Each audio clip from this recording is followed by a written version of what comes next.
So the first thing we're going to do is chemical balancing.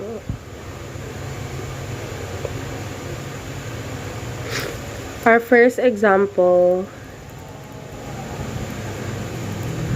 is copper plus silver nitrate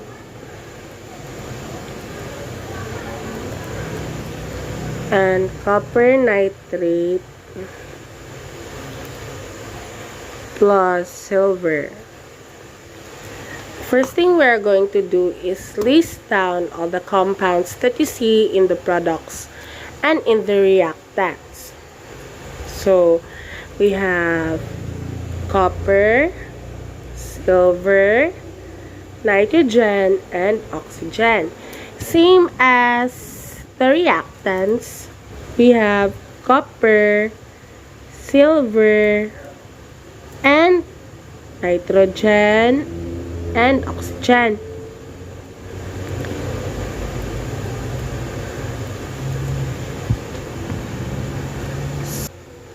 So for us not to be confused, we need to count how many compounds are in the products, and we list down here beside the compound.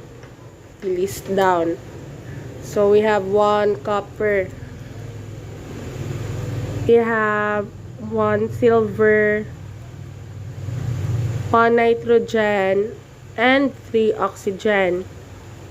Here in the reactants, we have 1 copper, we have 2 nitrogen, we have 1 silver, and 6 oxygen. So as you can see, these are not balanced. We have 1 copper from the product and the reactant, 1 silver from the product and reactant, 1 nitrogen but 2 in the reactant, and 3 oxygen in the product but 6 in the reactant. So for us to balance the equation, we need to add a coefficient. So I'm going to put a 2 coefficient right after the silver, so that we will times this to 2, then we get 2 nitrogen. Now the product is now balanced. But the case is, if we put a coefficient right after the compound, we need to times this coefficient with the nitrogen and oxygen also. So I am also going to put 2 here in the silver. 2 times 1 equals 2. 2 times 1 equals 2. 2 times 3, which is 3 because the subscript is right after the oxygen, so we need to times this coefficient here. Times 2 equals 6. So we need to adjust na naman here in the reactant. I am going to put a 2 here, so that I can times it to 2, then we'll get 2 silver, 2 nitrogen, and now it is balanced. As you can see, we have 1 copper from the product, 1 copper from the reactant, 2 silver from the product, 2 silver from the reactant, 2 nitrogen from the product, 2 nitrogen from the reactant, 6 oxygen from the product, and 6 oxygen from the reactant. So another example is copper oxide plus ammonia,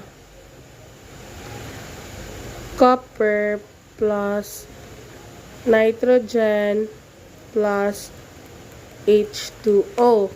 So, same as the first example, we are going to list all the compounds down. We have copper, oxygen, nitrogen, and hydrogen. Copper, oxygen, nitrogen, and hydrogen. So we have 1 copper from the product, 1 oxygen from the product,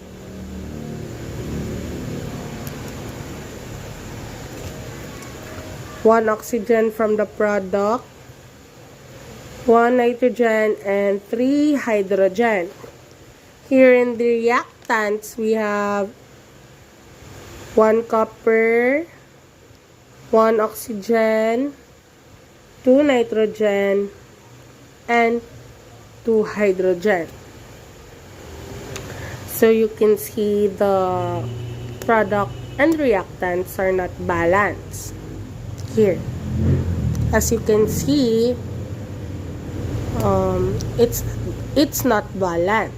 So we are going to balance it by adding another coefficient. I'm going to put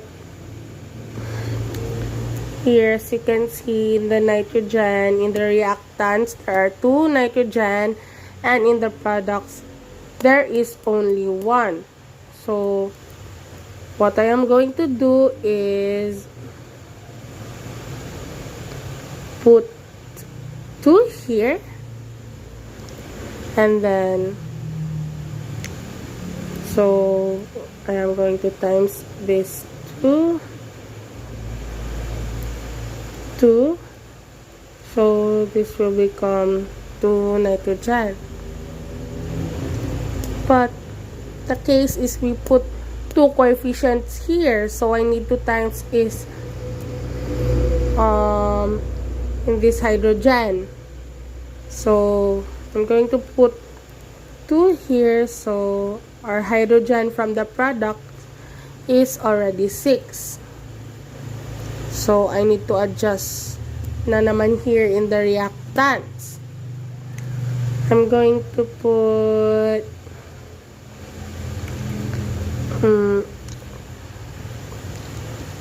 so here in the hydrogen, I am going to put 3. So 3 times 2 is equals to 6. So hydrogen is 6 here and hydrogen is 6 here. I'm going to times this to 3.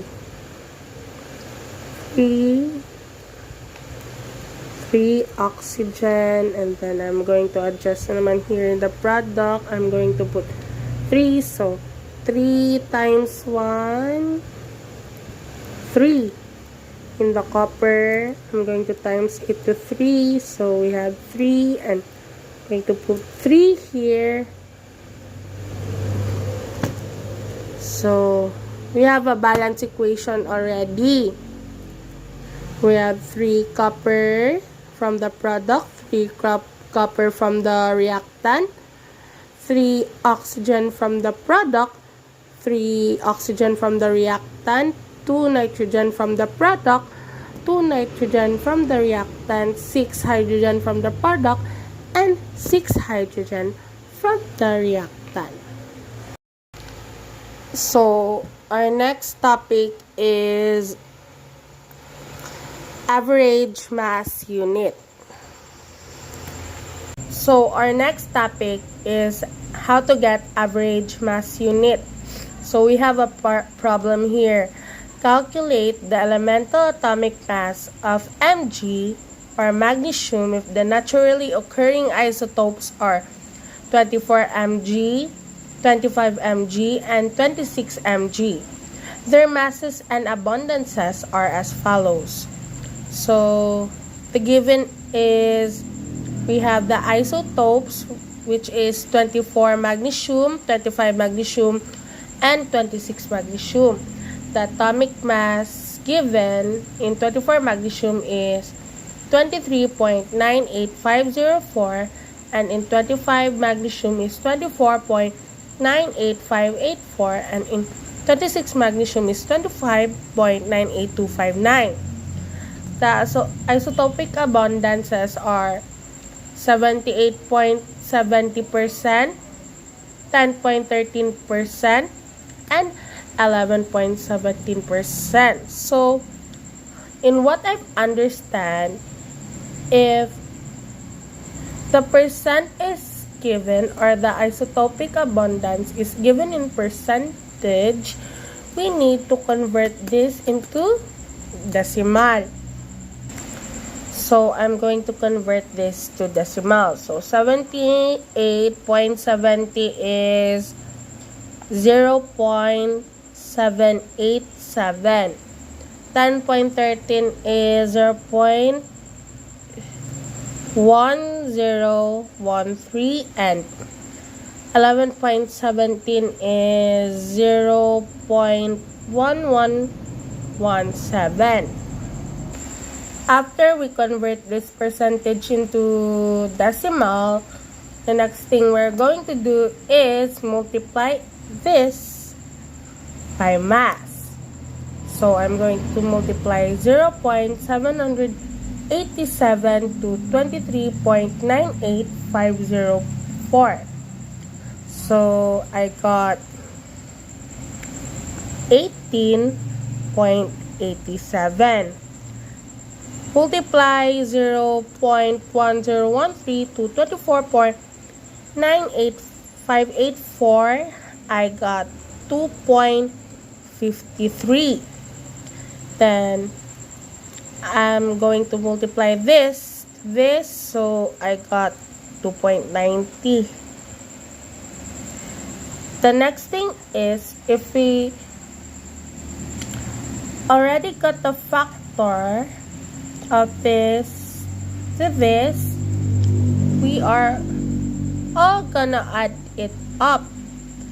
So we have 18.87 plus 2.53 plus 2.90, and we got 24.3. So this is the average mass unit. That's how you get the average mass unit. Easy, right? So our next problem is how to get the empirical formula. So our problem here is 170.00 grams of sample of an unidentified compound contains 29.84 grams of sodium, 67.49 grams chromium, and 72.67 grams of oxygen. Find the empirical formula. So, the first thing we're going to do is, what I'm going to do is to divide the mass of percentage by its atomic mass. Example, we have sodium, Na. So, the mass of percentage of sodium is 29.84 grams divided by its atomic weight, which is 22.99, or let's just say you can round it off to 23. And then the next is chromium. Chromium is 67.49 divided by its atomic mass, which is 52. And last but not least is the oxygen. So our oxygen here is 72.67 67 divided by 16. 15.999, but let's just round it off to 16. So I'm gonna divide this and list down the results beside. So let's see, 29.84 divided by 22, let's just say 23, is 1.297. 1.297. And then here in the chromium we have 67. 67.49 divided by 52 is 1.297. Same with sodium. And in the oxygen we have 72.67 divided by 16. 72.67 divided by 16 is 4.54. So we are going to divide the smallest. First, we're going to divide the smallest to the smallest to the biggest. So 1.297 divided by 1.297 is 1. 1.297 divided 1.297 is 1, and 4.54 divided by 1.297 is 350. So this has a decimal, so it's difficult. So what I'm going to do is to move an A. So that's equals to 2 moles chromium. So this is equals to 2. And it's just 1 plus 1 equals 2. So we have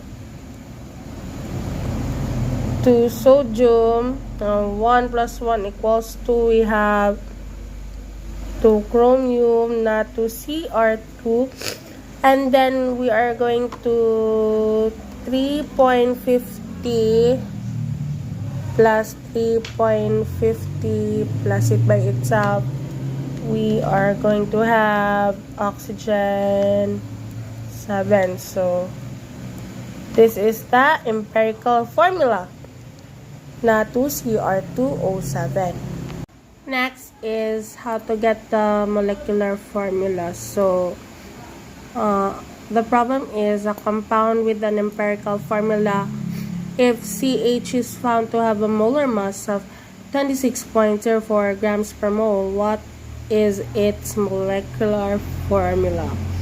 So first we're going to get the atomic mass of C and H. So carbon has 12 and hydrogen has 1. So 13.00. Then let's divide this molar mass to this result. So 26.04 divided by 13. Let's see the results. 26.04 divided by 13 is 2. The result is 2. So the molecular formula of CH is C2H2. So next, we're going to talk about the limiting reagent, or how to identify the limiting reagent. So our problem here is, suppose 316.0 grams of aluminum sulfide reacts with 493.0 grams of water. Determine the limiting reagent. So we have aluminum sulfide plus H2O, or aluminum hydroxide plus H2S.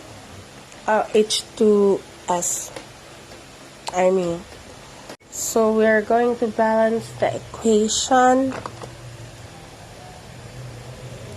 So we are going to balance the equation.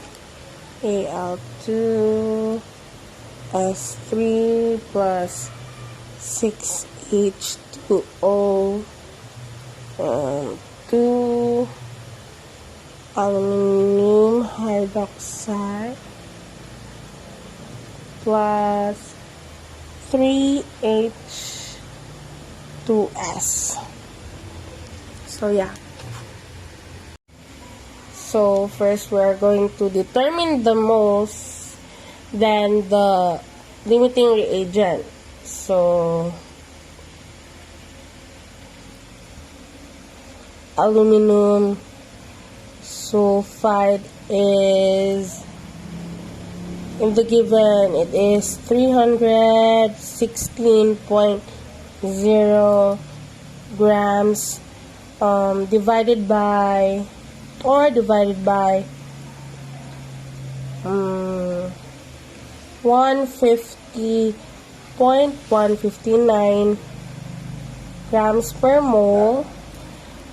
This 150.159 grams per mole is from aluminum sulfide. So how do we get this? This is the molecular weight of the aluminum sulfide. Kabalo naman ta magbuhat tanan no sa molecular weight. And then we are going to divide this. So the result is 316.0 divided by 150.159, which is the molecular weight of aluminum sulfide. The answer is 2.100436 mole. 2.104436 mole. And then next, we're going to determine the moles of H2O. So in the given, it is 493.0. 400, that's right here, H2O. 493.0 grams divided by the molecular weight of H2O is 18.015, or 18. So let's divide this. 493.0 divided by 18. So the answer is 27.3888.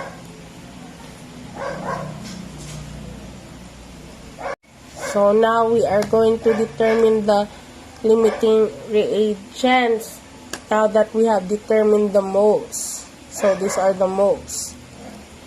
So first, aluminum sulfide,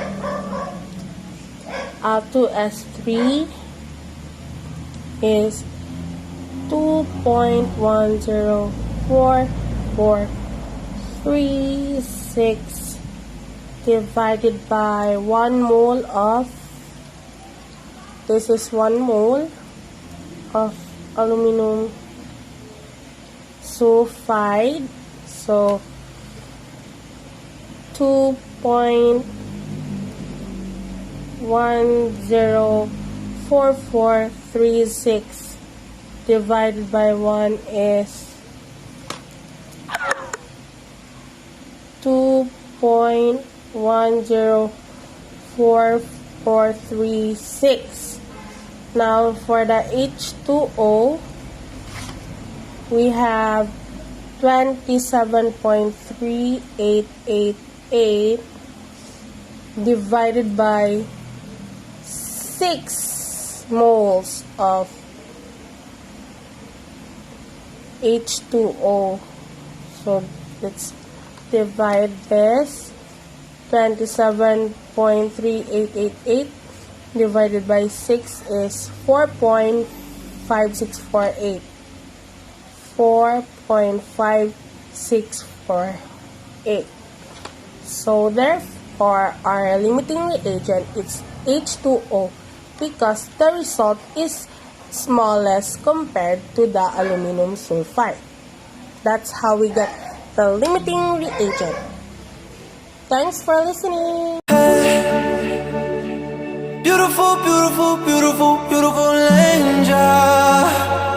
Love your imperfections, every anger. Tomorrow comes and goes before you know. So I just had to let you know.